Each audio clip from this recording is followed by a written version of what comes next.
Here it is, the Honor 9X. Is this a budget device? Is this a mid-range device? It's got a brand new Kirin 810 processor and a big screen. It starts at $1399. That's the Chinese price. You only get 4 gigs of RAM though. Maybe you want to go $1599 for the 6GB version. Then you get the Pro version, which is a bit more expensive still, around about 2,000 RMB. Same processor, extra camera, and that cooling system for gaming. Anyway, let's see what the 9X.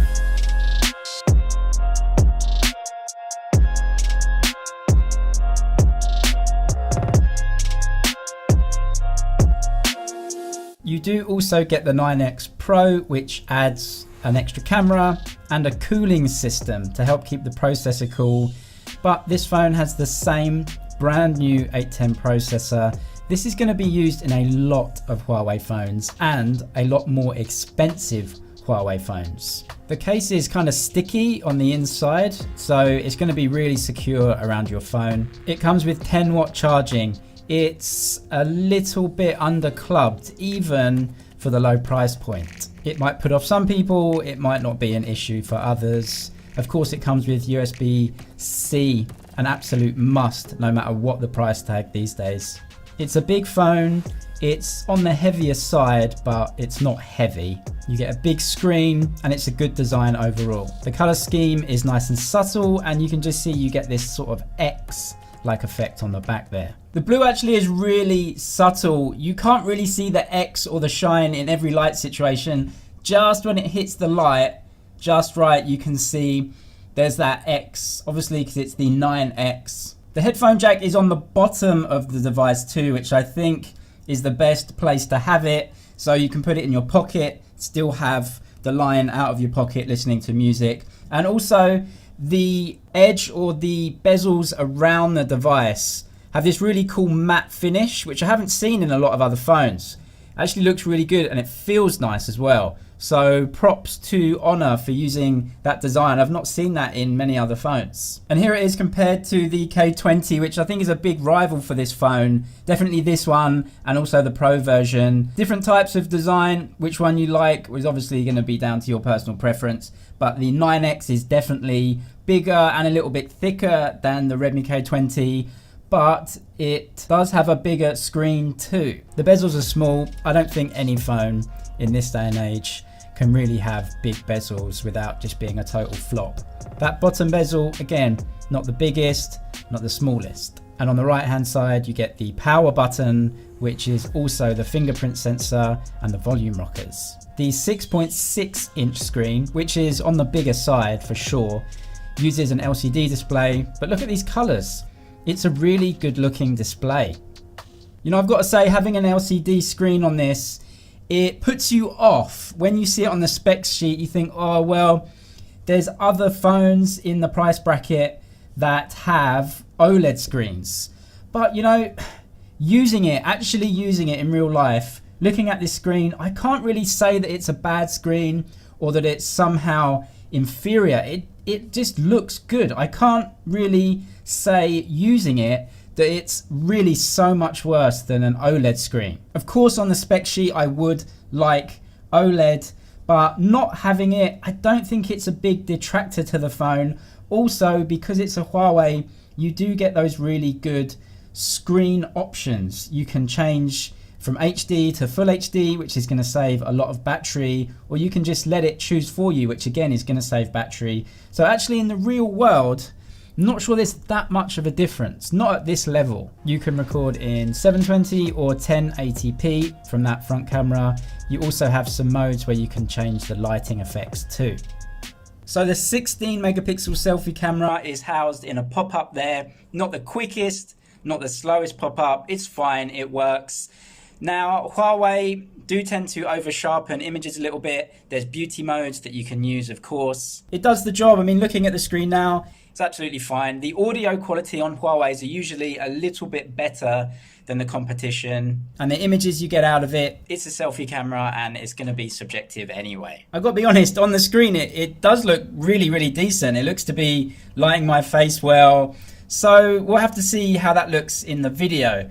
Anyway, let's go on to the back camera. I'm not sure if the global version will have EMUI or Magic UI. EMUI is Huawei's software, and this isn't on a phone. Anyway, mainland China is different. You get portrait modes and photo mode. You can zoom in up to 10 times, but remember that's all digital zoom. It just has one camera at the back there. You can also use these built-in filters. They're pretty heavy, I must admit. You can probably just use Instagram, it's better than this. It's 48 megapixel sensor, but it takes 12 megapixel images as standard, as you can see. You can toggle it as you like. You also get all the normal camera functions that you would expect on any phone. When it comes to video, you can record in 1080p up to 60 frames a second, but there's no 4K recording on the phone. I assume the processor has the capability, but for one reason or another, it's not able to do it at the moment. That may come in a software update down the road. Typical Huawei colors. If you've had a Huawei before, or you're familiar with the way Huawei sort of take images, it looks very, very similar. This is really good. This is just taken on the 12 megapixel because it uses 12 megapixel images as standard, not 48 megapixel. But look, it looks clear, it looks good, and I like the colors. So yeah, I really like the camera. I would say zooming in, this is 10 times zoomed in and it's all digital crop. There is a little bit of noise there, but it's a little bit unfair. 10 times zoomed in on that sensor on any phone really is gonna look pretty much like this. You can just see that beauty mode there. Look at my face, like it's been smoothed out and it definitely doesn't look like that. I have more spots than that today. So yeah, the beauty mode you can turn off, but it always does keep a little bit of beauty mode. This is one of the portrait modes.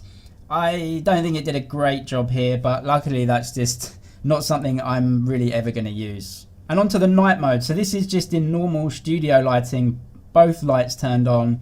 This is one of the lights turned off. You can see the shadows are a bit different, but they look more or less the same. There's not really too much noise here. Then this is both lights turned off. There's just a little bit of light coming in from the window, although it is blacked out.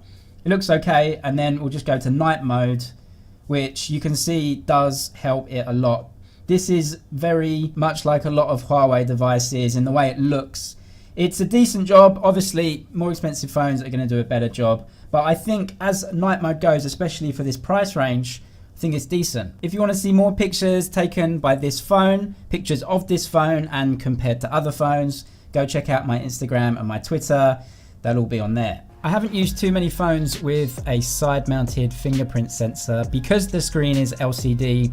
You just can't put it under the screen yet. It's not commercially viable technology as yet, but it could be coming in the future.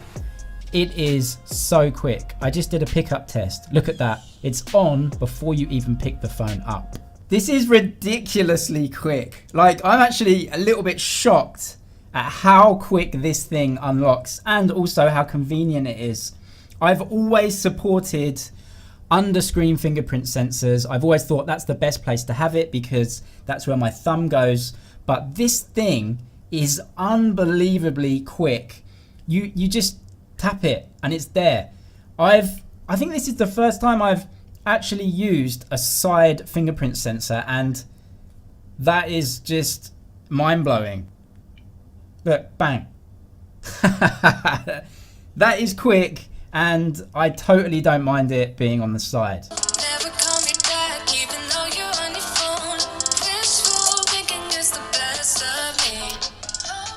It's okay, it's good, it's loud enough and it's clear, but there's not a lot of bass. Very, very little low end from the music.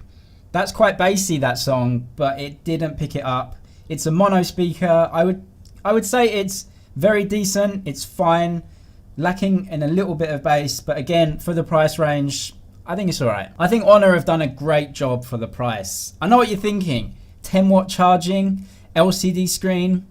Yeah, but you know when you use the phone, those things just fade away. That screen is really good and it's not even different to the OLEDs down at this price level. Yes, OLED is technically better, but you just forget about that when you're using the phone. This side-mounted fingerprint sensor is a really big shock for me. It's quick and really convenient. And that charging, 10 watt isn't the best, but at this price range, you do give up a few things here and there.